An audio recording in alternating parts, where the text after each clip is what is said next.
Tu as peut-être déjà croisé un corbeau qui te regardait un peu trop longtemps.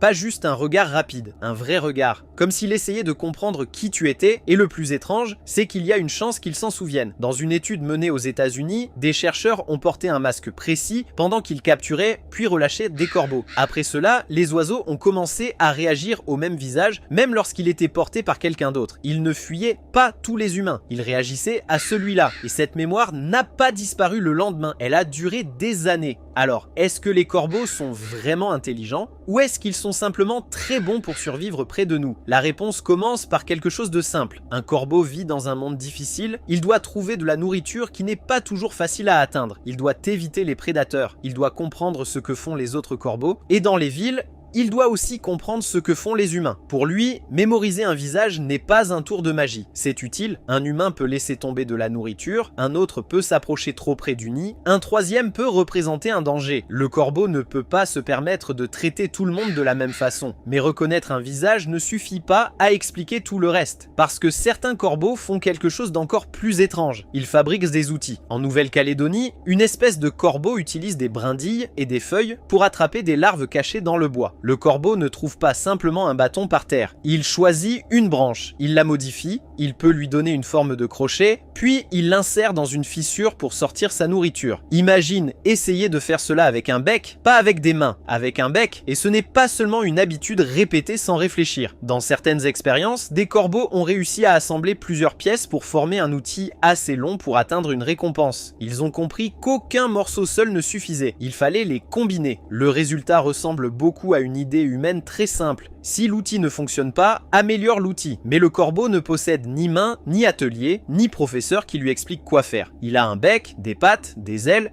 et un problème à résoudre. C'est peut-être pour cela qu'il paraît si étonnant. Nous imaginons souvent que l'intelligence dépend d'un gros cerveau, mais un corbeau n'a évidemment pas un cerveau de la taille d'une autre. Pourtant, les cerveaux des corvidés sont très denses. Certaines espèces possèdent dans leur cerveau antérieur autant de neurones, ou davantage, que des primates qui ont un cerveau beaucoup plus grand. Cela ne veut pas dire qu'un corbeau est un petit humain avec des plumes, cela veut dire qu'un cerveau compact peut organiser beaucoup de calculs. Et chez le corbeau, ces calculs servent à des choses très concrètes. Où est la nourriture? Quel outil choisir? Qui est dangereux? Qui suit qui? Quand faut-il attendre? Quand faut-il partir? Mais il y a une autre pièce importante, les corbeaux ne vivent pas seuls, ils observent les autres. Dans une autre étude, des corbeaux qui n'avaient jamais été capturés ont appris à réagir au visage associé au danger après avoir observé les réactions d'autres corbeaux. Autrement dit, un corbeau peut apprendre quelque chose sans vivre lui-même l'expérience. Si un autre corbeau lance l'alerte, il peut comprendre. Cette personne compte. C'est une forme de mémoire collective, pas une ville, pas une école, pas un journal, mais une information qui circule dans le groupe et qui peut protéger les oiseaux qui n'étaient même pas là au départ. C'est là que les corbeaux deviennent vraiment fascinants. Ils ne sont pas intelligents de la même manière qu'un humain qui écrit un livre ou construit une fusée. Ils sont intelligents dans un monde où l'on doit remarquer les détails très vite. Un monde où un visage peut être une menace, où une brindille peut devenir un outil, où regarder les autres peut éviter de faire la même erreur. Et c'est peut-être la raison pour laquelle il nous impressionne autant. Il nous oblige à abandonner une idée confortable, celle selon laquelle l'intelligence doit forcément nous ressembler. Un corbeau ne parle pas comme nous, il ne construit pas de maison, il ne fabrique pas de téléphone, mais il peut mémoriser un visage, adapter un outil, observer un autre individu et changer son comportement. Tout cela avec un cerveau qui tient dans sa tête de corbeau. Alors, la prochaine fois qu'un corbeau te regarde depuis un toit, ne te demande pas seulement ce qu'il voit, demande-toi plutôt ce qu'il est en train de retenir, parce qu'il est possible qu'il ne regarde pas simplement le monde. Il apprend à y vivre.